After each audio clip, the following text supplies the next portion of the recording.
या देवी सर्वभूतेषु नमस्तस्यै नमस्तस्यै नमस्तस्यै नमो नमः। आप सभी भक्तगणों को शारदीय नवरात्रि की बहुत बहुत बधाइयाँ। माता भगवती और जगदम्बा की कृपा आप और आपके समस्त परिवार पर बनी रहे। प्रिय भक्तों, आज आप दुर्गा सप्तशती का संपूर्ण सार इसी वीडियो में अगला कीलक के साथ सुनेंगे। भी आप सुनने वाले हैं अर्घ कीलक, क्षमा याचना, आरती संपूर्ण आपको विस्तार पूर्वक माँ की कथाओं को मैं सुनाऊंगी। और मैं आपसे एक अनुरोध और करूंगी, जो भी भक्त प्रथम दिन से ही माँ दुर्गा सप्तशती के पहले अध्याय को सुनते हैं वो 9 के 9 दिन तक माता के समस्त अध्यायों को सुने। जब भी हम कोई पूजा पाठ, हवन या फिर कोई कथा सुनते हैं तो हमें उसे पूरा ही सुनना चाहिए, तभी उसका पूरा फल प्राप्त होता है। अगर आधा अधूरा पाठ सुनते हैं तो पूर्ण फल नहीं मिलता है। तो प्रिय भक्तों, वीडियो को सुनने से पहले अगर वीडियो पसंद आती है तो इसे लाइक और चैनल को सब्सक्राइब भी कर दीजिए। तो आज की इस पावन और दुर्लभ सप्तशती पाठ ध्यान से सुनिए। मेधा ऋषि का राजा सूरत और समाधि वैश्य को भगवती की महिमा बताते हुए मधुकैटभ के व्रत का प्रसंग सुनो। ओम नमो चंडिकाय। मार्कंडे ऋषि बोले, सूर्य के पुत्र सर्वणी जो 8वें मनु कहे जाते हैं, उनकी उत्पत्ति की कथा विस्तार पूर्वक कहता हूँ, उसको सुनिए। भगवती महामाया की कृपा से सूर्य पुत्र महाभाग सर्वणी जिस प्रकार मनवंतर के स्वामी बने, उस कथा को सुनाता हूँ। प्राचीन काल में सर्वोचित मनवंतर में वंश में उत्पन्न सूरत नामक राजा समस्त भूमंडल पर राज्य करते थे। प्रजा का अपने पुत्रों के समान पालन करने वाले उस राजा के कोला विध्वंसी क्षत्रिय शत्रु हो गए। प्रबल दंड नीति वाले राजा सूरत का शत्रुओं के साथ युद्ध हुआ। संख्या में कम होने पर भी शत्रुओं ने राजा को युद्ध में जीत लिया।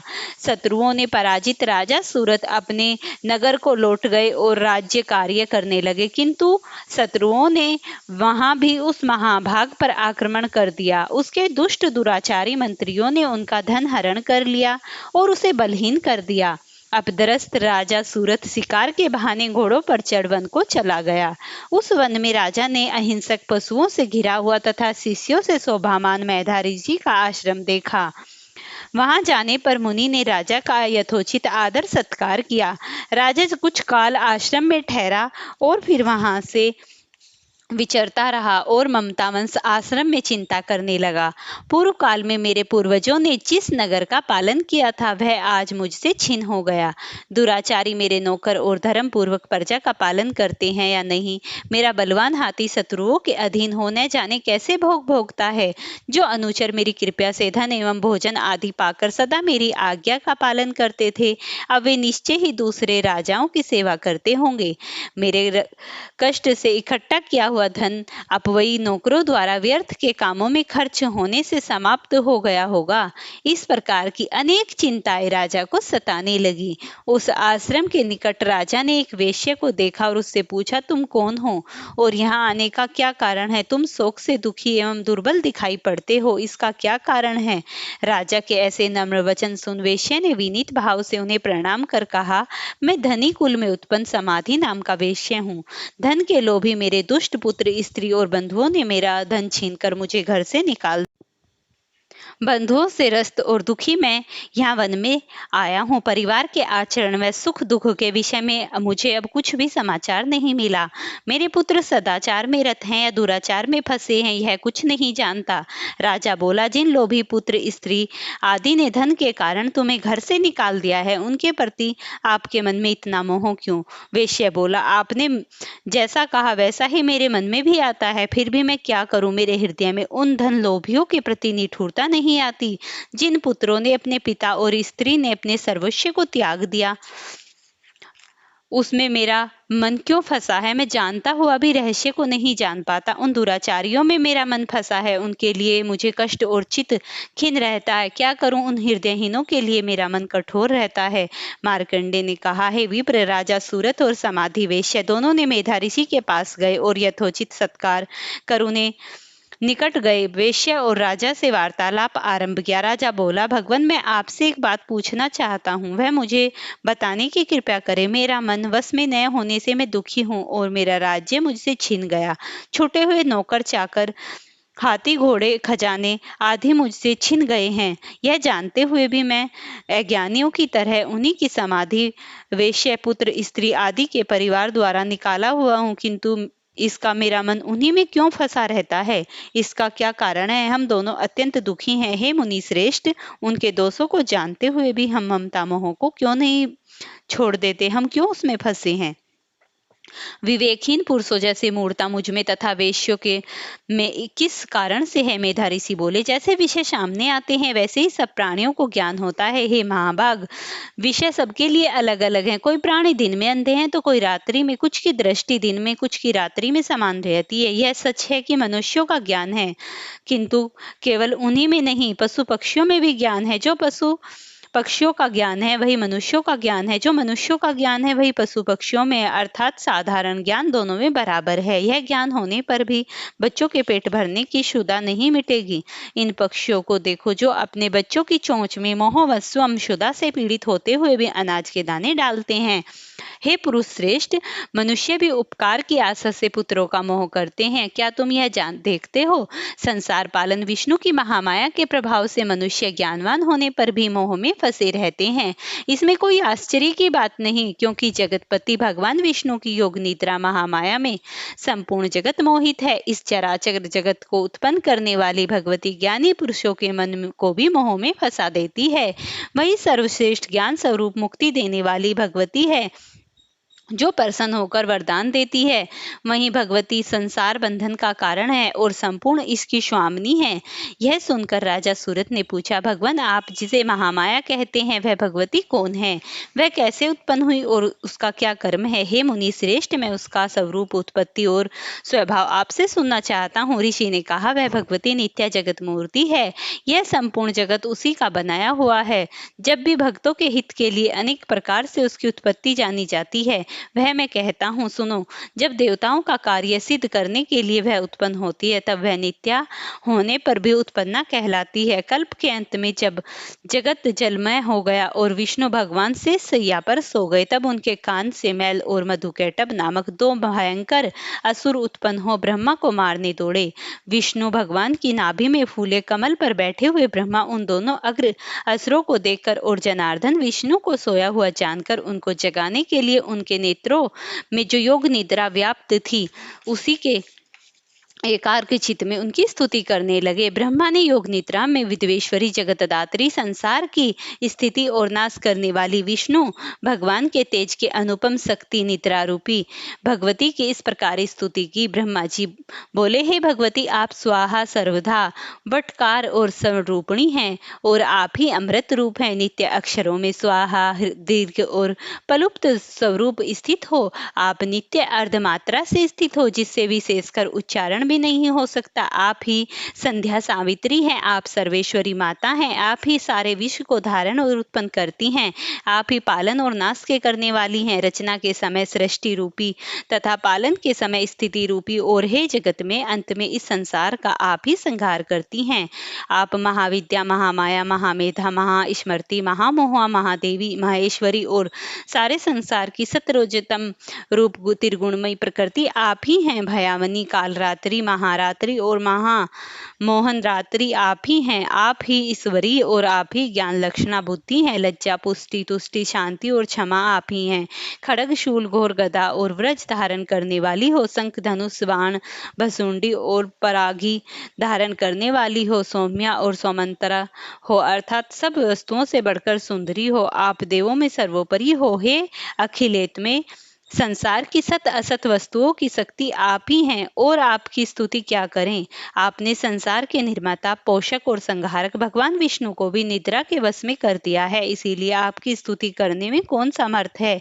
मुझे महादेव, शंकर और विष्णु की आप ही संसार का शरीर धारण कराया है, इसीलिए स्तुति करने में किसकी सामर्थ्य है।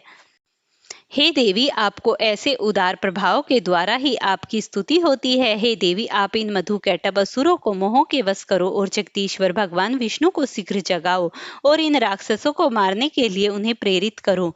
ऋषि बोले, जब ब्रह्मा जी ने महाकाली तामसी देवी की स्तुति की, तब वह महामाया विष्णु भगवान को जगाने के लिए भगवान के नेत्र, मुख, नासिका, भुजा, हृदय तथा छाती से निकलकर ब्रह्मा जी के सम्मुख खड़ी हो गई और योग निद्रा से युक्त हो भगवान विष्णु एकाग्र में उठ बैठे। उन दोनों पराक्रमी दुष्ट असुरों को देखा जो क्रोध से ब्रह्मा जी को भक्षण करने के लिए तैयार थे। विष्णु भगवान यह देखकर उन दोनों से युद्ध करने लगे। इस प्रकार उन राक्षसों से भगवान विष्णु का 5000 वर्ष तक बाहु युद्ध हुआ। अंततः बल उन्मत्त मधुकैटभ महामाया के मोह से मोहित हो भगवान विष्णु से बोले, हम तुम्हारी वीरता से प्रसन्न हैं, जिस वर की कामना हो मांगो। श्री भगवान बोले, यदि तुम मुझसे संतुष्ट हो तो दोनों हाथों से मेरे मारे जाओ। अन्य वर से मुझे कुछ प्रयोजन नहीं है, यह मेरा वर है।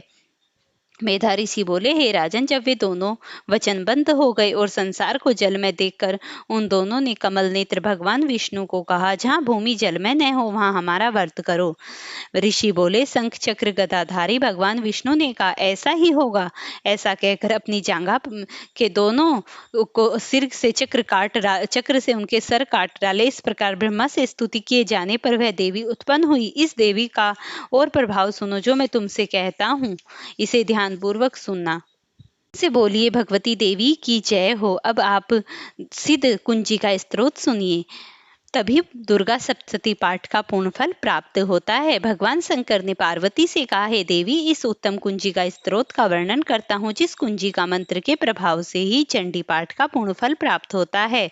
कवच, अगला, कीलक और तीनों रहस्य, देवी सूतक, रात्रि सूतक, प्रथम, मध्यम, उत्तर चरित्र के ध्यान, न्यास, पूजन आदि से जो दुर्गा सप्तशती पाठ के लिए अति आवश्यक है, इन सभी का एवं दुर्गा सप्तशती का पूर्ण फल तभी प्राप्त होता है कुंजी का पाठ से ही। हे देवी, है कुंजी का स्त्रोत अत्यंत गोपनीय एवं देवताओं के लिए भी दुर्लभ है। अतः हे पार्वती, स्वर्ण योनि की भांति से गुप्त रखना चाहिए। इस कुंजी का स्त्रोत का पाठ मात्र से ही मारण मोहन, वंशीकरण, स्तंभन तथा उच्चाटन आदि सभी कार्य सिद्ध होते हैं। ओम एम ह्रीं क्लीं चामुंडाय विच्चे। ओम ग्लौम हूं क्लीं जूं सोम ज्वालाय ज्वालाय ज्वल। ज्वल पर ज्वल। ए ह्रीं क्लीं चामुंडाय विच्चे। ज्वल हेम सेम लेम छाम पट स्वाहा। कुंजी का स्तोत्र शिव स्वरूपिणी, मधुकैटभ नाशनी, महिषासुर घातनी और शुंभ निशुंभ नामक दैत्य को नष्ट करने वाली आपको नमस्कार है।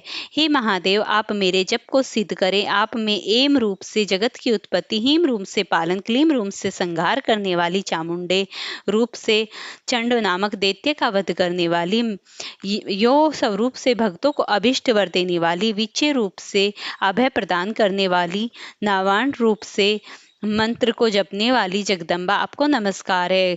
धाम धीम धूम स्वरूप घुरेटी की पत्नी, वाम वीम वूम स्वरूप वाघ की अधीश्वरी सरस्वती, काम कीम कुम स्वरूप काली के, शाम सीम सुम स्वरूपनी शांति देवी मेरा कल्याण करे।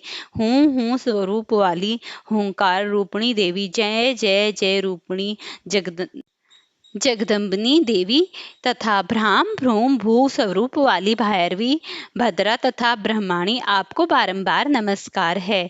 ए कम चट तम तम से क्रू स्वाहा तक पाठ करें। पाम पीम पू स्वरूप पार्वती, पूर्णा खाम खीम खू स्वरूपणी खेचरी तथा मला मली मलु मूल विस्तारणी कुंजिका देवी को नमस्कार है तथा साम सीम सु स्वरूप वाली दुर्गा सप्तशती के समस्त मंत्रों की सिद्धि हे देवी मुझे प्राप्त हो। इस कुंजिका स्तोत्र के पाठ मात्र से ही दुर्गा सप्तशती मंत्र की समस्त सिद्धियां प्राप्त होती हैं। हे पार्वती, इस गुप्त रहस्य को नास्तिक अर्थात शास्त्र में अश्रद्धालु जनों के लिए नहीं बताना चाहिए। हे देवी, जो इस कुंजिका स्तोत्र के पाठ के बिना दुर्गा सप्तशती का पाठ करते हैं, उसे अरण्य रोदन के समान सिद्धि प्राप्त नहीं होती, अर्थात उसका दुर्गा सप्तशती पाठ व्यर्थ जाता है, उसे कुछ भी लाभ प्राप्त नहीं होता। जयंती मंगलाकारी, काली कपालिनी दुर्गा, क्षमा शिवा धात्री, दुर्गा स्वाहा नमस्तुभ्ये। जय माता दी। ओम नमः शिवाय। आप सभी भक्तगणों को शारदा नवरात्रि की ढेर सारी शुभकामनाएं। माता भगवती की कृपा आप और आपके समस्त परिवार पर यूं ही बनी रहे। ऋषि बोले, प्राचीन काल में असुरों के राजा महिषासुर और देवताओं के राजा इंद्र के मध्य पूरे 100 वर्ष तक युद्ध हुआ। इस युद्ध में महाबली असुरों ने देवसेना को हरा दिया। सब देवताओं को जीतकर महेश्वरी इंद्र बन बैठा। युद्ध में परास्त देवता ब्रह्मा को साथ ले महादेव तथा विष्णु के पास गए। देवताओं ने महिषासुर के साथ होने वाले युद्ध का सारा वृत्तांत विस्तार पूर्वक दोनों को सुनाया। असुर ने सूर्य, इंद्र, अग्नि, चंद्रमा, यम, वरुण और दूसरे सभी देवताओं के अधिकारियों को अपने हाथ में कर लिया। दुष्ट महिषासुर ने सब देवताओं को स्वर्ग से निकाल दिया। अतः देवता लोग मनुष्यों के समान पृथ्वी पर विचर रहे थे। हे प्रभु, शत्रु ने जो कुछ भी किया वह सब हमने आपसे निवेदन कर दिया। अब हम आपकी शरण में आए हैं, कृपया कर असुर के वध का उपाय करें। देवताओं के वचन सुन विष्णु भगवान और महादेव अत्यंत क्रोधित हुए। भौहें चढ़ गई और मुंह तमतमा गया। अत्यंत क्रोध से युक्त भगवान विष्णु, महादेव तथा ब्रह्मा तीनों के मुख से एक महान तेज प्रकट हुआ। अन्य इंद्र आदि देवताओं के शरीरों से भी महान तेज प्रकट हुआ और वह सब एक तेज स्थान पर इकट्ठा हो गया। वह तेज पुंज जलते हुए पर्वत के समान हो गया और उस ज्वाला की दीप्ति सब दिशाओं में फैल गई। सब देवताओं के शरीरों से उत्पन्न वह अतुल तेज, जो तीनों लोकों में प्रकाशमान था, स्त्री रूप हो गया। महादेव के तेज से उस स्त्री का मुंह, यम के तेज से केश, विष्णु के तेज से बाहु, चंद्रमा के तेज से दोनों स्तन, इंद्र के तेज से मध्य भाग, वरुण के तेज से जंघा, पृथ्वी के तेज से निस्तंभ, बाहा के तेज से दोनों पैर, सूर्य के तेज से पैरों की उंगलियां, वसुओं के तेज से हाथों की उंगलियां, कुबेर के तेज से नासिका तथा प्रजापति के तेज से उनके दांत उत्पन्न हुए। अग्नि के तेज से तीनों नेत्र, दोनों संध्याओं के तेज से भौहें और वायु के तेज से दोनों कान उत्पन्न हुए। इस प्रकार उपरोक्त तथा अन्य देवताओं के तेज से उस शिवा कल्याणकारी देवी का प्रादुर्भाव हुआ। सब देवताओं के तेज समूह से उत्पन्न इस देवी को देखकर असुर से सताए हुए सभी देवता प्रसन्न हुए। इसके पश्चात शिवजी ने अपने त्रिशूल से एक शूल निकालकर उस देवी को दिया और अपने चक्र से उत्पन्न एक चक्र विष्णु भगवान ने दिया।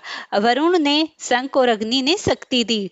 वायु ने धनुष और बाणों से भरपूर 2 तस्कर दिए। देवराज इंद्र ने अपने व्रज से उत्पन्न एक व्रज दिया तथा ऐरावत आदि का घंटा दिया। यमराज ने दंडकाल से दंड प्रदान किया और भूपति ने पास दिया। प्रजापति ने रुद्राक्ष की माला और ब्रह्मा ने कमंडल दिया। सूर्य भगवान ने अपनी किरणें देवी के रोमकूपों में भर दी। काल ने खड़ग तथा उन्मत ढाल दी। क्षीर सागर ने सुंदर हार और 2 नूतन वस्त्र, दिव्य चूड़ामणि, कुंडल, कंकण, निर्मल अर्धचंद्र, 2 नूतन वस्त्र, दिव्य चूड़ामणि, कुंडल, सब भुजाओं के बाहु बंद, पैरों के नुपुर, गर्दन में कंठा, सब अंगुलियों के लिए रत्न जड़ी अंगूठियां प्रदान की। विश्वकर्मा ने एक परशु भेंट किया तथा अनेक प्रकार के अस्त्र और अभेद कवच दिए। सिर और हृदय पर धारण करने के लिए कमल के खिले हुए सुंदर फूलों की माला दी तथा समुद्र ने कमल का सुंदर फूल दिया। हिमालय ने एक सिंह सवारी के लिए तथा अनेक प्रकार के रत्न दिए। कुबेर ने सूरा से भरा एक प्याला दिया। शेषनाग ने महामणि विभूति एक नागहार दिया।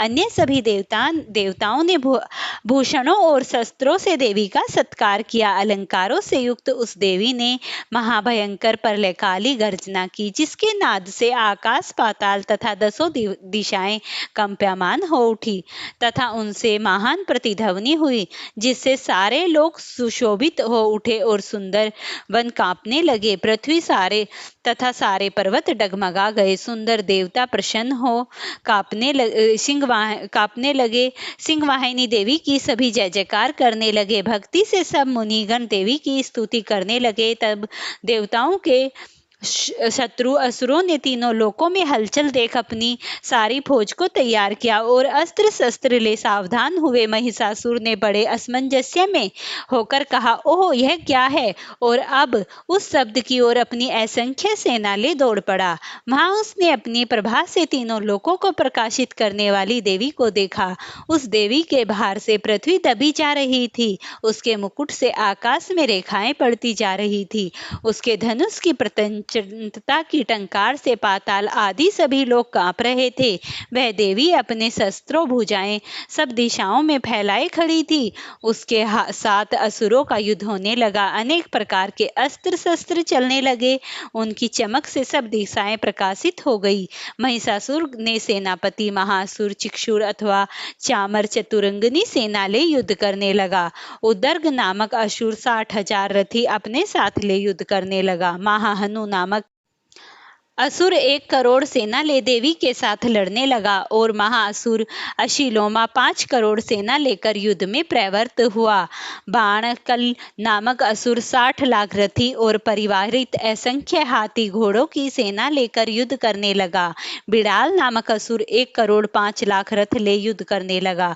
और भी बहुत से असुर 10-10 हजार रथ और घोड़े लेकर आ डटे तथा देवी से युद्ध करने लगे। महिषासुर भी करोड़ों रथ घोड़े और हाथी लेकर युद्ध भूमि में आया। असुरों की सेना तोमर भिंबिपाल शक्ति मूसल खड़ग परशु पाटिष्य आदि शस्त्रों से युद्ध करने लगी। कोई शक्ति फेंकता तो कोई पास से प्रहार करता। कोई कोई असुर खड़ग ले देवी को मारने दौड़ता। देवी ने उन असुरों के अस्त्र शस्त्र खेल की तरह अपने अस्त्र शस्त्रों से काटकर खंड खंड कर दिए और देवी के मुंह पर कलेश और क्रोध की छाया थी। यह देख देवता और ऋषि उनकी स्तुति करने लगे। उसके बाद देवी ईशानी उन असुरों पर अस्त्र शस्त्र का प्रहार करने लगी। देवी का वाहन सिंह भी कुपित होकर गर्दन के बाल हिलाता हुआ उसी प्रकार सेना में विचरने लगा जैसे वन में आग फैलती है। उस समय अंबिका देवी ने श्वासों से लाखों गण उत्पन्न हो गए। देवी की शक्ति से उत्पन्न उक्त गण पशु भिंबिपाल खड़ग और पर्टिष्य आदि अस्त्रों शस्त्रों से असुरों से युद्ध करने लगे तथा गण ढोल मृदंग और शंख बजाने लगे।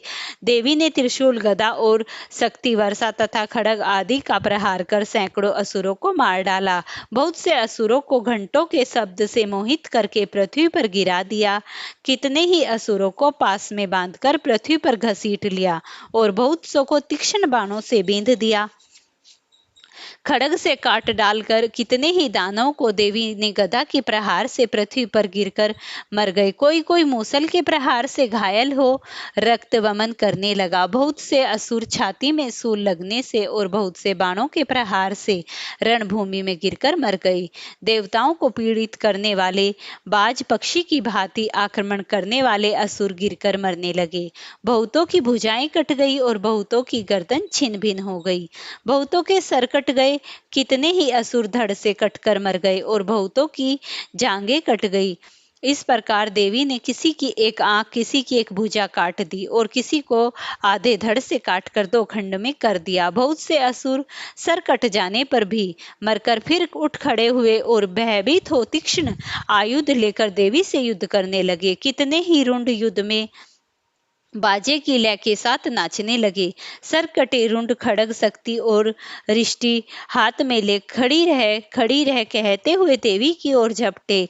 युद्ध स्थल में मरे हुए हाथी घोड़े टूटे हुए रथों और असुरों के रुंड मुंड से भर गया और रुधिर की नदियां बह चली। अंबिका ने क्षण भर में असुरों की सेना का उसी प्रकार नाश कर दिया जैसे सूखे तृण और काठ के ढेर को आग जला देती है। देवी का वाहन सिंह इस तरह गर्दन के बाल हिलाकर गरजता था जैसे मानो असुरों के प्राण निकाल लेता है। देवी ने गण जो असुरों से युद्ध करते थे उन पर देवता फूल बरसाकर उनकी प्रशंसा करने लगे।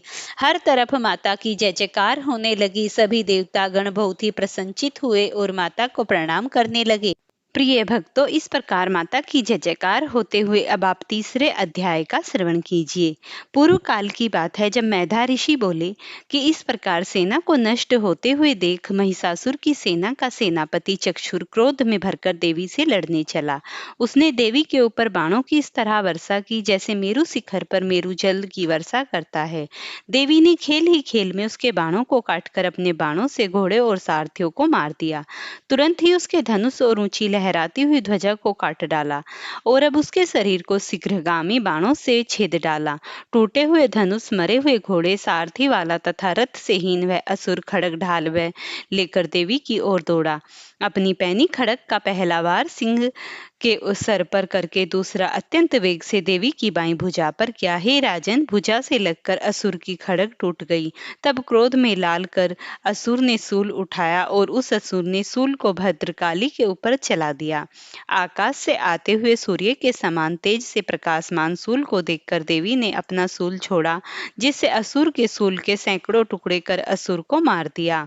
महिषासुर के महाबली सेनापति चिक्षुर के मरने पर हाथी पर सवार होकर चामर नामक एक महादैत्य असुर उसके सम्मुख आकर खड़ा हो गया। जैसे ही उसने देखा कि अंबिका देवी पर शक्ति छोड़ी, जिसको देवी ने अपनी हुंकार से निस्तेज कर भूमि पर गिरा दिया, शक्ति को टूटकर भूमि पर गिरी देखकर असुर ने क्रोध में भरकर सूल चलाया, जिसको देवी ने बाणों से काट डाला।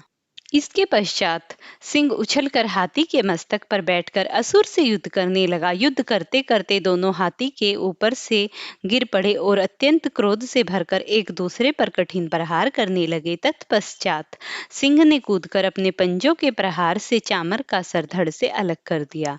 उदर्ग को देवी ने शिला और वृक्षादि से मार दिया तथा कराल ने दांत, घूसा आदि और लातों की मार से प्राण छोड़ दिए। देवी ने क्रोध हो गदा की चोटों से उद्धर्त का चूरा कर दिया। वामकल का भिंबिपाल शास्त्र से ताम का अंधक बाणों द्वारा उग्राश्य, उग्रवीर्य, महाहनु और त्रिनेत्रा नामक दैत्य का त्रिशूल से वध कर दिया। बिंडाल का खड्ग से सर काट दिया। धुंधर व दुर्मुख दोनों को बाणों से यमपुर पहुंचा दिया। महिषासुर इस प्रकार अपनी सेना का नाश देखकर भैंसे का रूप धारण कर देवी के गणों को डराने लगा। किन्हीं को नथुनों से, कुछ को खुरों से, बहुतों को पूंछ से और अनेकों को सींग से मार गिराया। बहुत से वेग से भीषण नाद में तथा इधर उधर घूमकर अनेकों को निश्वास वायु से भूमि पर गिरा दिया। महापराक्रमी महिषासुर देव सेना को इस प्रकार गिराकर देवी के सिंह को मारने चला। तब देवी क्रोधित हुई। महाबली असुर भी क्रोध से भरकर खुरों में भूमि खोदने और सिंगों से ऊंचे ऊंचे पर्वतों को फेंकने और गरजने लगा। असुर के वेगपूर्वक घूमने से पृथ्वी फटने लगी। पूंछ से क्षुब्ध समुद्र का जल सब ओर फैल गया। बादल सिंगों के हिलने से टुकड़े टुकड़े हो गए और सांस की हवा से सैकड़ों पहाड़ गिर गए। इस तरह क्रोध से झपटे हुए महिषासुर को देखकर देवी ने उसे मारने के लिए क्रोध किया और अपना पास फेंककर महिषासुर को बांध दिया। तब महायुद्ध में फंसे हुए असुर ने अपनी भैंसे का रूप छोड़ दिया और वह सिंह हो गया। जो ही देवी उसका सर काटने लगी, तो ही तलवार हाथ में लिए वह पुरुष हो गया। देवी ने शीघ्र ही बाणों से उसे बींध दिया। तब वह हाथी बन गया तथा गूंजकर सूंड से सिंगों को खींचने लगा। देवी ने उसकी सूंड काट डाली। फिर वह भैंसा हो गया और पहले की भांति तीनों लोकों के प्राणियों को भयभीत करने लगा। तब माता चंडिका ने क्रोध होकर बार बार उन्मत्त मदिरा पी और लाल लाल आंखें कर कर हंसने लगी। वह असुर देवी पर बल पराक्रम के मंद में उन्मत्त हो पर्वत फेंकने लगा, किंतु देवी ने अपने बाणों से वे चूर चूर कर दिए। मदिरा पान के मद से लाल मुख वाली देवी ने अस्त व्यस्त शब्दों में कहा, हे मूर्ख, थोड़ी देर और गरज, तब तक मैं मदिरा पीऊं। यहाँ मेरे द्वारा तेरे मारे जाने पर शीघ्र ही देवता गरजेंगे। मेधा ऋषि बोले। यह कहकर देवी उछलकर असुर पर चढ़ गई और पैर से दबाकर उसके कंठ पर सूल से प्रहार किया। देवी के पांव से दबे असुर ने अपने मुख से बाहर निकलने का बहुत ही प्रयास किया। आधा निकलते ही अपने पराक्रम से देवी ने उसको रोक लिया। उसी अवस्था में युद्ध करते हुए असुर को देवी ने बहुत बड़ी तलवार से असुर का देवी ने तलवार से सर काट दिया। तब हाहाकार करती हुई संपूर्ण उस दैत्य सेना को नष्ट कर दिया। सभी देवता प्रसन्न हुए। देवता ऋषियों के साथ देवी की स्तुति करने लगे, गांधार गान करने लगे तथा अप्सराएं नृत्य करने लगी। इस प्रकार समस्त दिशाओं की वायु उज्जवल हो गई और सारे में खुशी और शांति का माहौल हो गया। की स्तुति करना, इसे ध्यान पूर्वक सुनना। मेधा ऋषि बोले, देवी के द्वारा महाबली दुष्ट महिषासुर की सेना सहित मरे जाने पर हर्ष से रोमांचित हो इंद्र आदि सभी देवता प्रसन्न हो कंधे और गर्दनों को झुका प्रणाम कर अनेक वाणियों से स्तुति करने लगे। जिस देवी ने यह सारा संसार अपनी शक्ति से उत्पन्न किया, जो पूज्य उस अंबिका देवी को हम भक्ति से नमस्कार करते हैं, वह हमारा कल्याण करे। जिसके अनुपम प्रभाव और बल का विष्णु, ब्रह्मा और शिवजी भी वर्णन नहीं कर सकते, वह चंडिका देवी सारे संसार के पालन और अशुभ भय के नाश के लिए प्रेरित हो। जो देवी पुण्यात्मा पुरुषों के घर में लक्ष्मी, पापात्माओं के घर में दरिद्रता, ज्ञानियों के हृदय में बुद्धि, सत्पुरुषों में श्रद्धा, कुलंगनाओं में लज्जा समान है। हे देवी, हम सब आपके सामने नतमस्तक हैं। इस संसार की पालन करो। हे देवी, तेरे इस अचैतन्य रूप, असुरों की नाशक शक्ति तथा देवता और असुरों के सामने संग्राम में किए हुए तुम्हारे अद्भुत चरित्रों का हम कैसे वर्णन करें। त्रिगुण स्वरूप होने पर भी सारे जगत का कारण हो और दोषों से युक्त होने के कारण विष्णु, महादेव आदि भी तुम्हें नहीं जान पाते। तुम सबका आश्रय हो, सारा जगत तुम्हारा अंश मात्र है। तुम विकार से रहित और अनादिशील तथा परम प्रकृति हो। हे देवी, तुम स्वाहा और सर्वधा रूप से ज्ञान यज्ञ कर्मों में तुम्हारा नाम उच्चारण करने से देवता और पितृकर्म में तुम्हारा नाम स्वाधा उच्चारण करने से पितृ तृप्त होते हैं। हे भगवती देवी, तुम मुक्ति का कारण और चैतन्य ब्रह्मा ज्ञान रूपा महावर्ता हो। राग द्वेष आदि द्वेषों से रहित तत्ववेत्ता, इंद्रजयी तथा मोक्ष की इच्छा करने वाले मुनि तुम्हारा आभास करते हैं, इसीलिए आप सर्वोपरि हैं। तुम शब्द रूप होकर पवित्र यज्ञवेद, रजुवेद की तथा ओंकार युक्त रमणीय पदों के पाठ करने वाले सामवेद की आश्रय हो। तुम देवी वेदमयी और भगवती हो, प्राणियों के लिए आजीविका तथा संसार की विपत्तियों का हनन करने वाली। हे देवी, तुम समस्त शास्त्रों के तत्वों को जानने के कारण मेधा, बुद्धि तथा दुर्गम संसार रूपी सागर से पार होने के लिए ज्ञान रूपी नौका होने से दुर्गा हो। केटव को मारने वाले विष्णु भगवान के हृदय में वास करने वाली लक्ष्मी तथा शिव के वाम भाग में विराजने वाली गौरी हो। तुम्हारे मंद मंद मुस्कुराते हुए पूर्णिमा के चंद्रमा के समान निर्मल तथा स्वर्ण के समान क्रांतिमान मुख को देखकर महिषासुर ने क्रोध से प्रहार किया। यह कितना आश्चर्य है। हे देवी, तिरछी भौहों से भयंकर तथा कुपित उदयकाल के चंद्रमा के समान छवि युक्त मुख को देखकर महिषासुर ने तक्षण बाणों का त्याग नहीं किया। इसमें अत्यंत आश्चर्य है, क्योंकि कुपित यमराज को देखकर कौन जी सकता है। हे देवी, आप प्रसन्न हो जाइए। आप संसार के लिए हितकारी हैं, परंतु कुपित होकर शीघ्र ही कुलों को नष्ट करने वाली हारी हैं। आपने महिषासुर के महान बल को शीघ्र नष्ट कर दिया। इससे हमने आपके लिए इस स्वभाव को जाना है। हे अम्बे, हे निर्मल अम्बे, कल्याणकारी देवी, जिन पर आप प्रसन्न होती हैं वो ही इस संसार में कुशल हैं और वो भी धन यश से युक्त हैं। उन्हीं में धर्म के सारे लक्षण मिलते हैं। वे ही धान्य हैं तथा पुत्र, स्त्री और भृत्यों से भरपूर होते हैं। हे देवी, ऐसे सत्पुरुष सदैव संपूर्ण धार्मिक कार्यों को आदरपूर्वक करते हैं और उन आपकी कृपा से स्वर्ग को प्राप्त होते हैं। इसीलिए हे देवी, आप तीनों लोकों में उत्तम फल देने वाली हो। हे दुर्गे, जो आपका स्मरण करते हैं आप उनके संपूर्ण भाव को दूर करने वाली हो और स्वस्थ पुरुषों को स्मरण करने पर श्रेष्ठ बुद्धि देती हो। दरिद्रतों को दुख और भय हराने वाली तुम्हारे सिवा कौन है। निश्चय ही आप सब प्राणियों का कल्याण करने के लिए दया से द्रवित रहती हैं। असुरों के मारे जाने से सारे संसार को सुख मिले तथा बहुत समय तक जो उन्होंने नरक प्राप्ति के लिए पाप किए हैं, युद्ध में मरकर वे स्वर्ग को प्राप्त हों, यह मानकर ही आप असुरों का हनन आप असुरों की दृष्टि मात्र से भस्म कर सकती हो। उन पर अस्त्र शस्त्र चलाने की आवश्यकता नहीं थी, परंतु युद्ध में शस्त्रों से पवित्र होकर शत्रु भी शुभ लोकों को प्राप्त हों, इस भाव से उनमें आपकी यह बुद्धि है। इससे आप अत्यंत साध्वी हैं। किरणों से सुशोभित अर्धचंद्रमा के समान आपके मुख को देखते ही आपके खड्ग की उद्र दीप्ति पुंज और त्रिशूल के अग्रभाग की क्रांति समूह से असुरों की आंखों की ज्योति नष्ट हुई है। हे देवी, आपका स्वभाव वह रूप दुराचारियों को सदाचारी बनाने वाला है और अचैतन्य है, क्योंकि कोई भी आपकी समता नहीं कर सकता तथा आपकी शक्ति देवों के पराक्रम को हरने वाले असुरों को नष्ट करती है। इस प्रकार आपकी दया शत्रुओं पर भी प्रकट होती है। हे वरदायिनी देवी, तीनों लोकों में आपके इस पराक्रम की तुलना किससे की जाए। आपके समान शत्रुओं के लिए भयादायक तथा मनोहर स्वरूप किसका है। सदैव चित्त में कृपा तथा युद्ध में निठुरता, ये दोनों बातें एक साथ तीनों लोकों में आप में दिखाई देती हैं। हे देवी, युद्ध में शत्रुनाश के द्वारा तीनों लोकों को आपने बचाया तथा शत्रुओं को मारकर स्वर्ग को पहुंचाया और असुरजन्य हमारा भय दूर करो, आपको नमस्कार है। हे अंबिका देवी, शूल, खड्ग, घंटा, शब्द तथा धनुष की टंकार से हमारी रक्षा करो। हे चंडी के पूर्व और पश्चिम, उत्तर तथा दक्षिण चारों दिशाओं में अपने त्रिशूल को घुमाकर हमारी रक्षा करो। आपके जो सौम्य तथा अत्यंत घोर रूप तीनों लोकों में विचरते हैं, उनसे हमारी तथा संसार की रक्षा करो।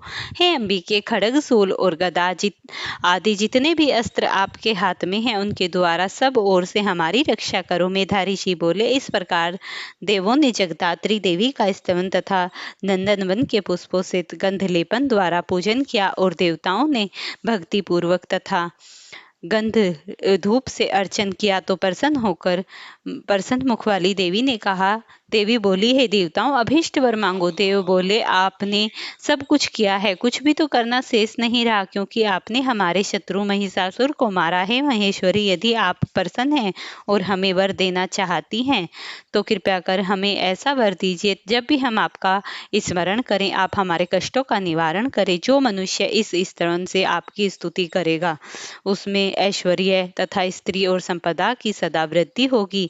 हे अंबिके, हम पर सदा प्रसन्न रहिए। ऋषि बोले, आपने और संसार के लिए देवों ने जब इस तरह देवी से वर मांगा तो हे राजन, वह भद्रकाली ऐसा ही होकर कहकर अंतर्धान हो गई। ने अपने बल और अहंकार से इंद्र का राज्य तथा देवताओं के यज्ञ भाग छीनकर तीनों लोकों में अपना वश कर लिया। उन दोनों राक्षसों ने सूर्य, चंद्रमा, कुबेर, यम, वरुण, पवन और अग्नि के भी अधिकार छीन लिए तथा देवताओं को परास्त करके राज्य से निकाल दिया। तब असुरों के डर से कांपते हुए देवता पराजित देवी को इस प्रकार स्मरण करने लगे, देवी ने हम लोगों को विपत्ति पड़ने पर मेरा स्मरण करने का वचन दिया था। ऐसा निश्चय कर सारे देवता पर्वतराज हिमालय पर पहुंचकर विष्णु माया की स्तुति करने लगे। देवता बोले, देवी महादेवी तथा शिवा को हमारा नमस्कार हो। प्रकृति और भद्रकाली को हम लोग प्रणाम करते हैं। रौद्र, नित्या, गौरी, धात्री, ज्योत्सना, इंदी रूपिणी और परम आनंदमयी देवी को निरंतर नमस्कार है। कल्याण करने वाली, बुद्धि और सिद्धि देने वाली भगवती को तथा राक्षसों और राजाओं की लक्ष्मी, दुर्गा और शिवा शक्ति सर्वाणी को हम लोग बार बार प्रणाम करते हैं। संसार सागर को पार कराने वाली दुर्गा, संपूर्ण जगत की सृष्टि करने वाली और सर्वकारिणी ख्याति देवी को इस तथा कृष्ण और धूर्मा देवी को निरंतर प्रणाम है। अति सौम्य अर्थात विद्या रूपा से संसार का दुख नष्ट होने वाली तथा अति रौद्र अर्थात अविद्या रूप से संसार में प्रकृति में वृद्धि कराने वाली देवी को विनीत भाव से हम बार बार प्रणाम करते हैं। संसार की प्रतिष्ठा त्रिरूपिणी और कार्य रूपिणी देवी को हम लोग प्रणाम करते हैं। जो देवी सभी प्राणियों में विष्णु माया के नाम से कही जाती है उसे नमस्कार, उसे बार बार नमस्कार है। जो देवी सभी प्राणियों में चेतना कहलाती है उसे नमस्कार, उसे बार बार नमस्कार है। जो देवी सभी प्राणियों में बुद्धि रूप से स्थित है उसे नमस्कार, बार बार नमस्कार है। जो देवी सभी प्राणियों में नित्य रूप से स्थित है नमस्कार, उसे बार बार नमस्कार है। जो देवी सभी प्राणियों में शुद्ध रूप से स्थित है उसे नमस्कार, उसे बार बार नमस्कार है। जो देवी सभी प्राणियों में छाया रूप में स्थित है उसे नमस्कार, बार बार नमस्कार है। जो देवी सभी प्राणियों सभी शक्तियों में स्थिर रूप से है स्थित उसे बार बार नमस्कार है। जो देवी प्राणियों की तृष्णा रूप में स्थित होकर उसको नमस्कार है, बार बार नमस्कार है। जो देवी सभी प्राणियों में क्षमा रूप से स्थित है उसको नमस्कार। जो देवी प्राणियों के जाति रूप में स्थित है उसको नमस्कार। जो देवी सभी प्राणियों में लज्जा रूप से स्थित है उसको नमस्कार। जो देवी प्राणियों की शांति रूप में स्थित है उसको नमस्कार। जो देवी सभी प्राणियों में श्रद्धा रूप से स्थित है उसे नमस्कार। जो देवी सभी प्राणियों में क्रांति रूप से नमस्कार है उसे बार बार नमस्कार है। जो देवी सभी प्राणियों में लक्ष्मी रूप से स्थित है उसे नमस्कार है, उसे बार बार नमस्कार है। जो देवी सभी प्राणियों में स्मृति रूप से स्थित है उसको नमस्कार है। जो देवी सभी प्राणियों में दया रूप से स्थित है उसको भी नमस्कार है। और ये सब तो उसको बार बार, जो देवी सभी प्राणियों में त्रुटि रूप से स्थित है उसे बार बार नमस्कार है। जो देवी सभी प्राणियों में मात्र रूप से स्थित है उसको बार बार नमस्कार है। जो देवी बार बार नमस्कार है, जो देवी इंद्र और इंद्राणी सभी प्राणियों की अधिष्ठात्री है, उसे उस प्राणी में निरंतर व्याप्त है, जो चैतन्य रूप से संपूर्ण संसार में व्याप्त है, उसको हम लोग बारंबार प्रणाम करते हैं। जो देवी संसार में व्याप्त होकर अचैतन्य रूप से स्थित है, उसको नमस्कार, उसे बार बार नमस्कार है। पूर्व समय में अभिष्ट फल पाने के लिए देवताओं ने जिसकी स्तुति की थी, देवराज इंद्र ने बहुत दिनों तक जिनकी सेवा की, उन्होंने सब विपत्तियों को दूर किया। प्रबल दैत्यों से पीड़ित होकर लोग इस समय सब जिनको प्रणाम करते हैं, वे स्मरण करते ही लोगों की विपत्तियां दूर करती हैं। वह देवी हम सबकी विपत्तियों का नाश करे। इस प्रकार देवताओं की स्तुति करने पर पार्वती प्रसन्न होकर गंगा जल के बहाने देवताओं के सामने प्रकट होकर बोली, तुम लोग यहाँ किसकी स्तुति करते हो? उसी समय पार्वती की देह से उत्पन्न होकर शिवा देवी ने उत्तर दिया, शुंभ ने इनको युद्ध में परास्त करके राज्य से निकाल दिया, इसीलिए देवता यहाँ एकत्रित होकर हमारी स्तुति करते हैं। शिवादूती पार्वती के शरीर से कोसों से निकल दी थी, इस कारण लोकों में कौशिकी नाम से प्रसिद्ध हुई। पार्वती की देह से जब कौशिकी निकल आई, तब पार्वती काली हो गई। हिमालय पर्वत पर रहने के कारण कली के नाम प्रसिद्ध हुआ। देव योग से शुंभ निशुंभ ने सेवकों चंड मुंड के परम सुंदरी अंबिका को देखा तो उन दोनों ने जाकर निशुंभ से कहा, महाराज, एक परम सुंदरी स्त्री हिमालय पर्वत पर बैठी है, वह अपने तेज से उस पर्वत को प्रकाशित कर रही है। हे अश्वेश्वर, वैसा सुंदर रूप आज तक किसी ने नहीं देखा। आप मालूम कीजिए कि वह देवी कौन हो सकती है, उसे ग्रहण कीजिए, वह बहुत सुंदर है, सुंदर स्त्रियों में रतन रूप है, वह अपनी क्रांति से सभी दिशाओं को प्रकाशित कर रही है। आप चलकर उसे देखिए। हे प्रभु, तीनों लोकों में जितने रत्न हैं, हाथी, मणि और घोड़े हैं, वे सब इस समय आपके घर में मौजूद हैं। आप हाथियों में श्रेष्ठ ऐरावत हाथी, घोड़ों में श्रेष्ठ उच्चेश्वरा घोड़ा और अपराजित वृक्ष इंद्र से छीन लाए ब्रह्मा का हंस युक्त अद्भुत विमान भी आपने बलपूर्वक लाकर घर में रखा है, जो अब आपके घर में मौजूद है। महापधा नामक निधि, जो सब निधियों में श्रेष्ठ है, वह भी कुबेर से छीनकर आप समुद्र के डर कर फूले हुए एक सुंदर कमल की कलंजनी माला आपको दे दी। वरुण का छाता, जो स्वर्ण के समान चमकता है, वह भी आपके घर है। प्रजापति के पास जो उत्तम रथ है, वह भी आपके घर में। यमराज की उत्पान क्रांति नामक शक्ति भी आप छीन लाए। वरुण का पास आपके भाई निशुंभ ने छीनकर अपने घर में रखा है। जितने रत्न समुद्र में उत्पन्न हुए, वह निशुंभ के घर में है। अग्नि के डर से आपको पहनने के लिए 2 दिव्य वस्त्र हैं। हे दैत्य, इसी तरह आप सभी रत्नों को छीन लाए हैं, फिर भी इस स्त्री रूप रत्न को ग्रहण क्यों नहीं करते? मेधा ऋषि बोले, हे राजन, चंडमुंड की यह बात सुन निशुंभ ने सुग्रीव नामक एक दूत को देवी के पास भेजा और उससे कहा कि हमारी आज्ञा उसे सुनाओ, वह जिस तरह भी राजी हो उसे ले आओ। वह दूत हिमालय पर बैठी देवी के पास कोमल और मधुर वचन बोल देवी की स्तुति कर कहा, हे देवी, दैत्यों के राजा निशुंभ इस समय तीनों लोकों के स्वामी हैं, उनका भेजा हुआ दूत मैं आपके पास आया हूँ। उन्होंने सब देवताओं को छीन लिया, कोई देवता उनकी आज्ञा नहीं टाल सकता, और तीनों लोकों में जितने भी रत्न हैं, वह सब उन्हीं के पास हैं। हाथियों में ऐरावत हाथी उनके पास है। समुद्र मंथन में जो उच्चेश्वरा घोड़ा निकला था, वह भी उनके पास है। हे सुंदरी, देवताओं, गंधर्व और नागों के पास जितने भी रत्न हैं, वे सब हम उनके पास हैं। हम तुमको सब स्त्रियों में रत्न स्वरूप समझते हैं, इसीलिए तुम हमारे पास चली आओ, क्योंकि इस समय सब रत्नों का भोग हम ही करते हैं। तुम चाहो तो हमारे छोटे भाई महापराक्रमी निशुंभ के पास रहो, जहाँ तुम्हारी इच्छा हो वहां आकर रहो। हमारे पास रहोगी तो अतुल्य ऐश्वर्य प्राप्त होगा। इन बातों का विचार करके तुम हमारी स्त्री बनो। ऋषि बोले, दूत के यह कहने पर जगतात्री भगवती दुर्गा मुस्कुराकर गंभीर शब्द बोली। देवी ने कहा, तुमने जो कहा वह सत्य है, इसमें झूठ कुछ भी नहीं है। निशुंभ और शुंभ दोनों ऐसे ही पराक्रमी दैत्य हैं, उसे किस प्रकार मिथ्या कहूं? वह प्रतिज्ञा सुनो जो युद्ध से पहले मैंने ली है, जो मेरा तर्पण तोड़ दे, अर्थात जो मेरे समान बलवान हो वही मेरा पति होगा। इसीलिए महासुर शुंभ या निशुंभ दोनों में से कोई भी यहाँ आवे और मुझे युद्ध में जीतकर शीघ्र बिहा ले। दूत ने कहा, हे देवी, हमारे सामने ऐसी घमंड की बातें मत कहो। तीनों लोकों में ऐसे सामर्थ्य पुरुष कौन है जो युद्ध में निशुंभ शुंभ के सामने ठहर सके? उनसे लड़ना तो दूर रहा, दूसरे राक्षस से भी देवता युद्ध नहीं कर सकते। फिर तुम तो स्त्री हो और अकेली हो, कैसे उनसे युद्ध करोगी? जिन शुंभ आदि असुरों ने इंद्र आदि सब देवताओं ने मिलकर भी युद्ध न कर कर सके। तुम स्त्री होकर कैसे युद्ध करोगी? मेरा कहा मान लो। शुंभ निशुंभ के पास चली जाओ, नहीं तो तुम्हारा अपमान करके तुम्हारे बाल पकड़ कर ले जाया जाएगा। देवी ने उत्तर दिया, सत्य है, शुंभ निशुंभ ऐसे ही पराक्रमी हैं। क्या करूं, पर पहले ही मैं बिना विचारे ऐसी प्रतिज्ञा कर चुकी। अब तुम जाओ और कुछ मैंने कहा है वह असुरों के सामने सम्मुख रखो, और जो वह ठीक समझेंगे वही करेंगे। इस प्रकार देवी का 5वां अध्याय संपूर्ण हुआ, पूरा हुआ। अब आप ऋषि बोले, शुंभ की आज्ञा पाकर चंड मुंड चतुरंगनी सेनाले शस्त्रों से सुसज्जित हो देवी को पकड़ने के लिए चले। उन्होंने हिमालय के एक शिखर पर सिंह के ऊपर बैठी मंद मंद मुस्कुराती देवी को देखा। वे ढाल तलवार लेकर देवी के समीप गए और उसे पकड़ने का यत्न करने लगे। इस पर देवी शत्रुओं पर बहुत क्रोधित हुई।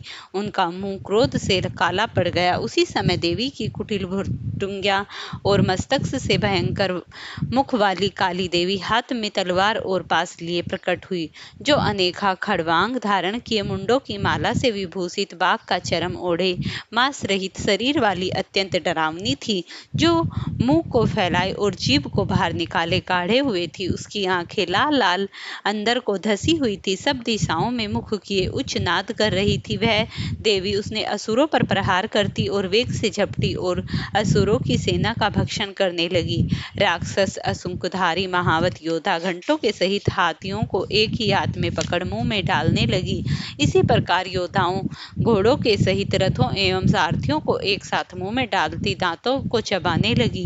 किसी को बालों से, किसी को गर्दन से पकड़ती, किसी को पैरों से कुचलती और किसी को छाती से धक्का मारती। असुरों के द्वारा छोड़े गए अस्त्र शस्त्रों से क्रोधित देवी ने मुंह में पकड़ दांतों से मसल डाला। काली जी ने दुष्ट तथा भली असुरों को वह सारा बल मर्दन कर भक्षण कर तांडित किया। देवी ने कुछ को तलवार से काटकर खड़वांग से ताड़ना करके और कुछ को दांतों से नोचकर कुचल दिया। क्षण भर में असुरों की वह सारी सेना मार डाली। चंड यह देखकर अत्यंत भयानक काली की ओर झपटा। महासुर मुंड ने भी उसे डरावनी आंख वाली काली को भयंकर बाणों से वर्षा से तथा हजारों चक्रों को फेंककर ढांप दिया। वह अनेक चक्र देवी के मुंह में प्रविष्ट होकर बादल में सूर्य बिंबों के समान दिखाई देते थे। तब देवी हंसी और बड़े क्रोध में भरकर भैरवनाद करके भयानक मुख किए दांत निकाले तथा तलवार उठाकर गरजती हुई चंड पर दौड़ी और उसके बाल पकड़कर सर तलवार से काट डाला। चंड को मरा देख मुंड उसकी ओर झपटा। उस कुपीता काली ने मुंड को तलवार से मारकर भूमि पर गिरा दिया। मरने से बची सेना चंड तथा वीर्यवान मुंड को मरा देखकर भयभीत हो चारों दिशाओं को भाग गई। चंड और मुंड का सर लेकर काली चंडिका के पास आई और बड़ी तीव्र हंसी के साथ बोली, मैंने तेरे चंडमुंड नामक दोनों पशु मार दिए। अब युद्ध रूपी यज्ञ में शुंभ और निशुंभ को स्वयं मारना। ऋषि बोले, उन दोनों महासुर चंड और मुंड को सम्मुख देखकर कल्याणी अति प्रसन्न हुई और फिर चंडिका देवी ने काली से कहा, हे कलिके, क्योंकि तुम चंड और मुंड का सर लेकर मेरे पास आई हो, इसीलिए तुम्हें चामुंडा के नाम से तुम्हारी ख्याति संसार में विख्यात होगी। इसीलिए आज भी चामुंडा नाम से देवी का ये रूप हम लोग सभी उनके श्री चरणों में जाते हैं, उनकी दर्शन करते हैं। प्रेम से बोलिए श्री चामुंडा माँ की जय। अब आप 8वें अध्याय का श्रवण कीजिए। चंड मुंड का वध हुआ। अब 8वें अध्याय में रक्त बीज का संहार सुनो।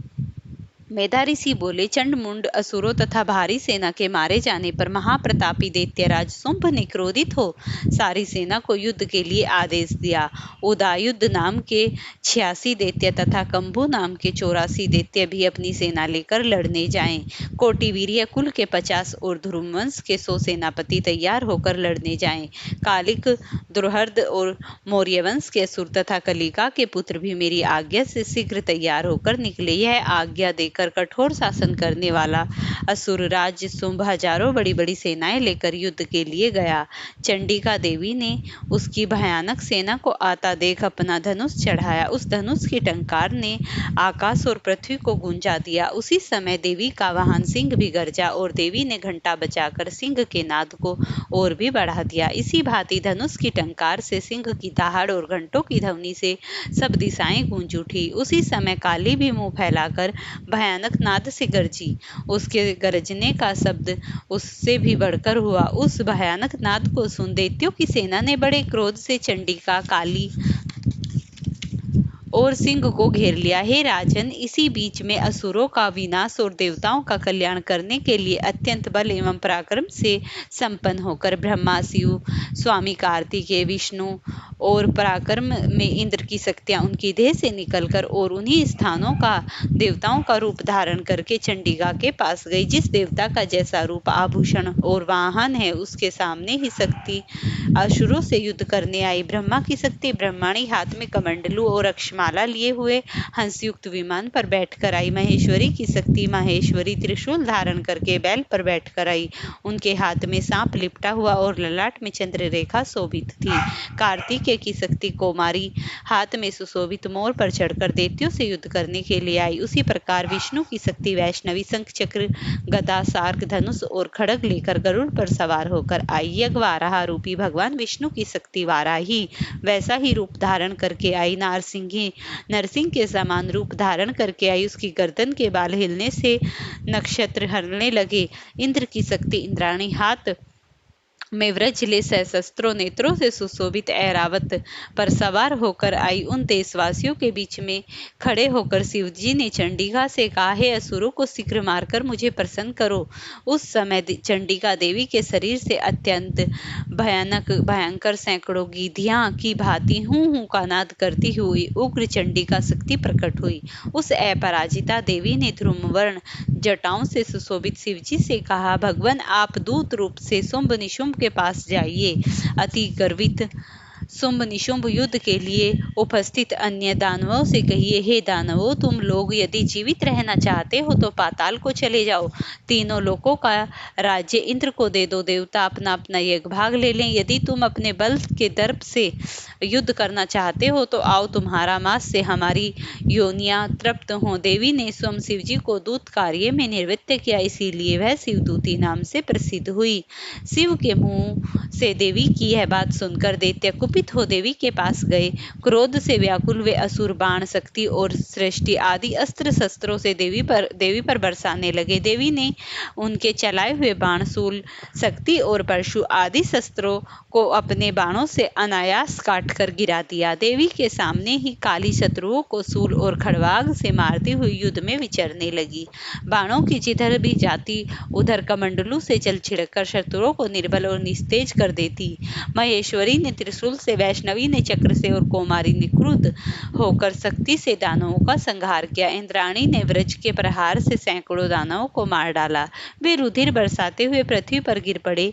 वाराही ने दानवों की छाती में दांत मारकर घायल कर दिया। बहुतों को नथुनों से मार डाला और बहुतों को चक्र के प्रहार से मारकर गिरा दिया। नारसिंगी ने नखों से पाड़कर बहुतों से असुर को खा लिया।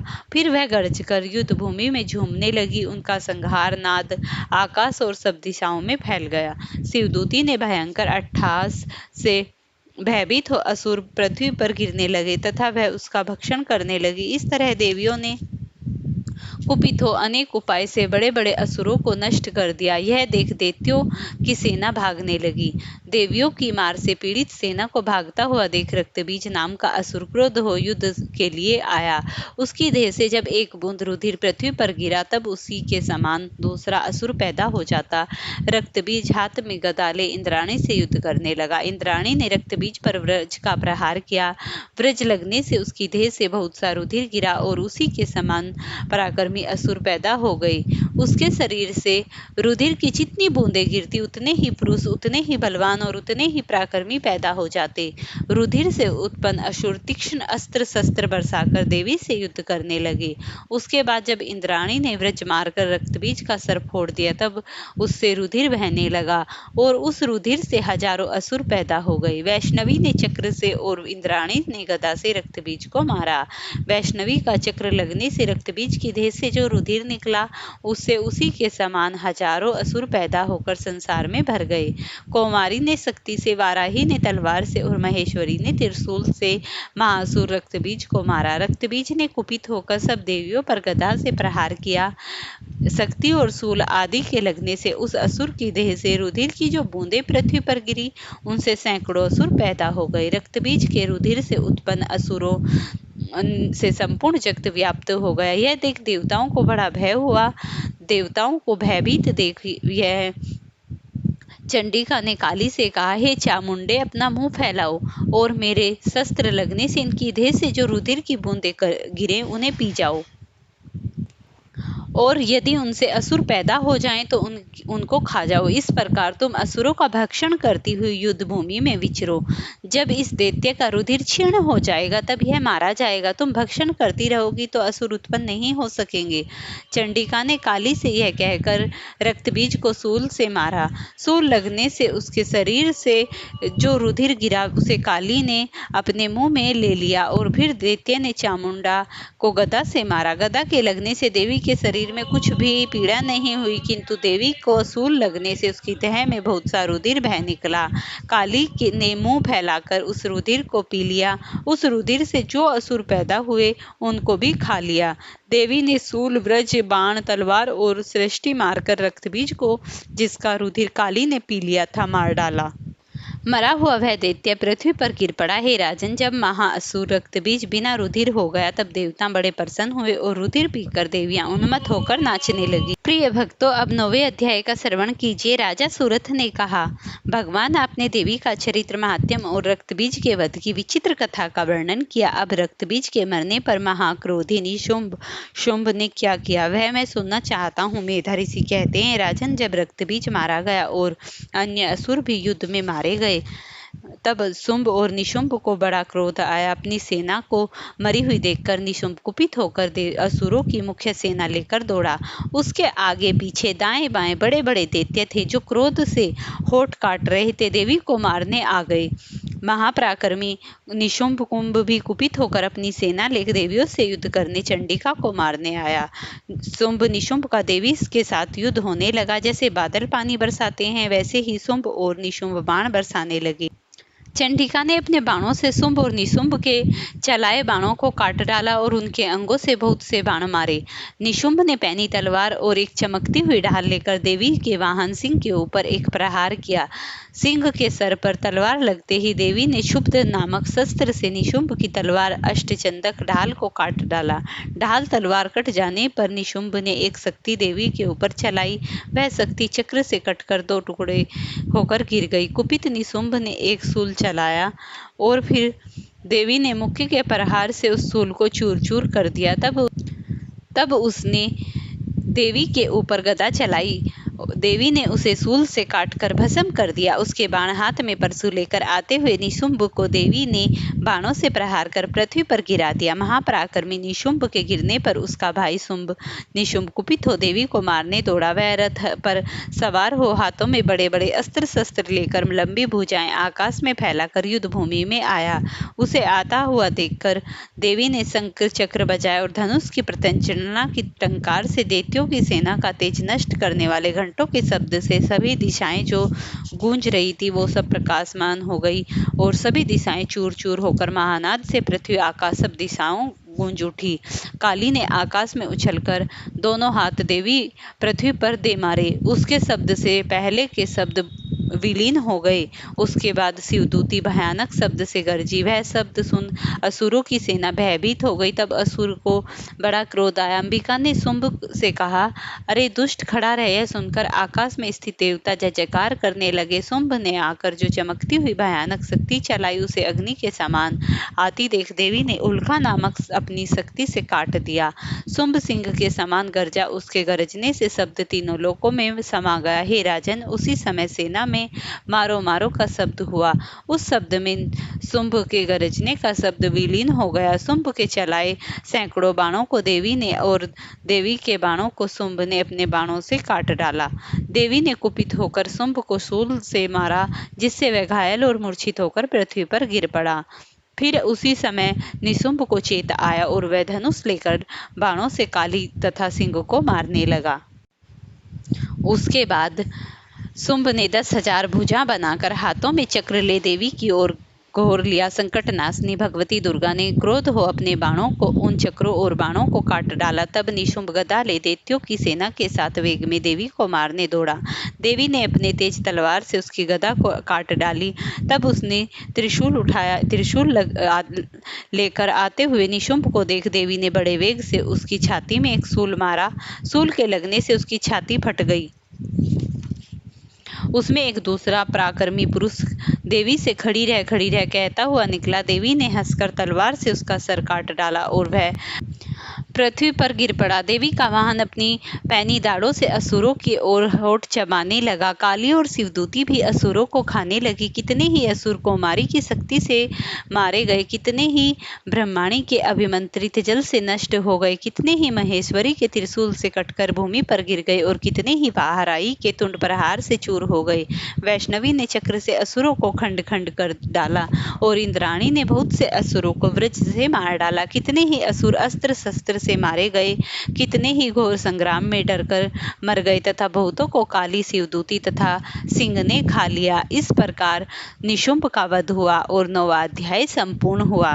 प्रेम से बोलिए श्री अम्बे मात की जय। अब आप प्रिय भक्तों माता की पुण्य फल देवी ने कहा 12वें अध्याय का। देवी ने कहा, जो पुरुष सावधान होकर इन स्तोत्रों से नित्य मेरी स्तुति करेगा, मैं निसंदेह उसकी सब बाधाएं दूर करूंगी।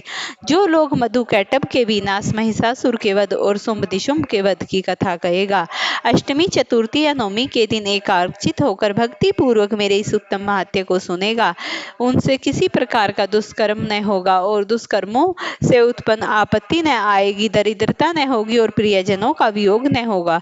शत्रु, चोर, राजा, शस्त्र, अग्नि और जल से कभी भय न होगा। इसीलिए एकाग्र मन करके जो मनुष्य मेरी स्तुति करेगा और मेरे इस महात्म्य को पढ़ेगा, वह उत्तम महात्म्य कल्याण करने वाला है। यह मेरा उत्तम महात्म्य महामारी से उत्पन्न उन उपद्रवों और 3 प्रकार के उत्पादों को शांत करता है। जिस घर में यह हिमाल महात्म्य प्रतिदिन पढ़ा जाता है, उस घर में मैं कभी नहीं छोड़ती, उसके समीप स्थिर रहती हूँ। बलि प्रदान, पूजा, हवन और महोत्सव में मेरे इस संपूर्ण चरित्र को पढ़ना और सुनना चाहिए। विधि जानकर अथवा बिना जाने जो बलिदान, पूजा या हवन करता है, मैं उसे बड़े प्रेम से ग्रहण करती हूँ। प्रतिवर्ष शरद ऋतु में मेरी जो महा उपासना की जाती है, उसमें जो मनुष्य मेरे इस महात्म्य को भक्ति पूर्वक सुनेगा, वह मेरी कृपा से सब बाधाओं से मुक्त होकर धन, धान्य और पुत्र पौत्र आदि को प्राप्त होगा। मेरा पराक्रम सुनने मात्र से मनुष्य निर्भय हो जाता है। मेरा महात्म्य सुनने वालों के शत्रुओं का नाश हो जाता है, कल्याण होता है और उनके कुल में वृद्धि होती है। शांति कर्मों में दुष्पन देखने पर और ग्रह पीड़ा होने पर मेरा यह महात्म्य सुनना चाहिए। इसके सुनने से ग्रह पीड़ा और उपद्रव शांत हो जाते हैं और बुरे सवपन अच्छे सवपन हो जाते हैं और मनुष्यों के आपस में वैमनस्य को मिटाकर मित्रता कराने वाला है। दुराचारी मनुष्यों का बल नष्ट करने वाला है। इस महात्म्य के पढ़ने से भूत और पिशाचों का नाश हो जाता है। मेरा यह महात्म्य संसार को मेरे समीप पहुंचाने वाला है। फल, पुष्प, अर्घ्य, धूप, गंध, दीप, ब्राह्मण भोज करने से, प्रतिदिन अभिषेक करने से, अन्य प्रकार के भोग से मेरे प्रसन्न मन को शांति मिलती है। उनका फल इस महात्म्य के पढ़ने अथवा सुनने से ही मिल जाता है। जो महात्म्य के सुनने से सब पाप नष्ट होते हैं और मनुष्य निरोगी हो जाता है। मेरे जन्मों की कथा सुनने से भूतों से रक्षा होती है और मेरे युद्ध में जो दुष्ट दैत्यों का विनाश किया, उन चरित्र के सुनने से मनुष्य को शत्रुओं का भय नहीं रहता। जो स्तुति तुम लोगों ने, ब्रह्म ऋषियों ने और ब्रह्मा ने की है, उनके पढ़ने से अच्छी बुद्धि मिलती है। जो मनुष्य वन में दावाग्नि से घिर गया हो, जिस निर्जन स्थान में चोरों ने उसे घेर लिया हो, जिन शत्रुओं ने पकड़ लिया हो, वन में सिंह, बाघ, जंगली हाथियों ने घेर लिया हो, राजा ने कुपित होकर उसे प्राणदंड की आज्ञा दे दी हो, जो बंधन में पड़ा हो, जिसकी नाव समुद्र तूफान में पड़ गई हो, युद्ध में तीक्ष्ण शस्त्रों का प्रहार हो, भयानक बाधाओं की वेदना से जो पीड़ित हो, वह मनुष्य मेरे इस महात्म्य का स्मरण करने से सब दुखों से छूट जाता है। मेरे चरित्र का पाठ करने से, मेरे प्रभाव से सिंह, चोर, शत्रु आदि दूर भाग जाते हैं। मेधा ऋषि कहते हैं, यह कहकर भगवती चंडिका देवताओं के देखते ही देखते उसी स्थान पर अंतर्धान हो गई। शत्रुओं का नाश हो जाने से देवता निर्भय हो गए और पहले की तरह अधिकार पाकर यज्ञ में भाग लेने लगे। देवताओं के शत्रु जगत का विध्वंस करने वाले महापराक्रमी निशुंभ के मारे जाने पर बचे हुए दैत्य पाताल को चले गए और इस प्रकार भगवती बार बार उत्पन्न होकर संसार की रक्षा करती है। वही संसार को मोहित करती है और वही जगत को उत्पन्न करती है। उसी से याचना करने पर ज्ञान प्राप्त होता है और जब वह संतुष्ट होती है तब ऋषि सिद्धि देते हैं। हे राजन, वह इस संपूर्ण ब्रह्मांड में व्याप्त है। वह प्रलय काल में महाकाली और महामारी का रूप धारण करती है। वह प्रलय के समय महामारी हो जाती है और जगत की उत्पत्ति के समय सृष्टि रूपा होती है। संसार का पालन के समय वही सनातनी देवी सब प्राणियों का पालन करती है। उन्नति के समय वही मनुष्यों के घरों में लक्ष्मी रूप स्थिर होती है। वही वृद्धि करती है और आपत्ति के समय वही विनिष्ट हो जाती है। स्तुति करने से तथा पुष्प, धूप और गंध आदि द्वारा पूजन करने से वही भगवती धन, पुत्र तथा धर्म में सद्बुद्धि देती है। इस प्रकार अब आप तीसरे अध्याय का श्रवण कीजिए। राजा शुंभ और समाधि वेश्य का देवी द्वारा वरदान। मेधा ऋषि कहते हैं, हे राजन, हमने देवी का यह उत्तम महात्म्य तुमसे कहा। जिस देवी का यह प्रभाव तुमने सुना, वह देवी इस जगत को धारण करती है और भगवान विष्णु की माया है। उसी के प्रभाव से तुमको इस वेश्य को मोह हुआ है। उसी के प्रभाव से अन्य बड़े बड़े ज्ञानी पुरुष मोहित हो चुके हैं और होंगे। इसीलिए हे महाराज, तुम उसी परमेश्वरी की शरण में जाओ।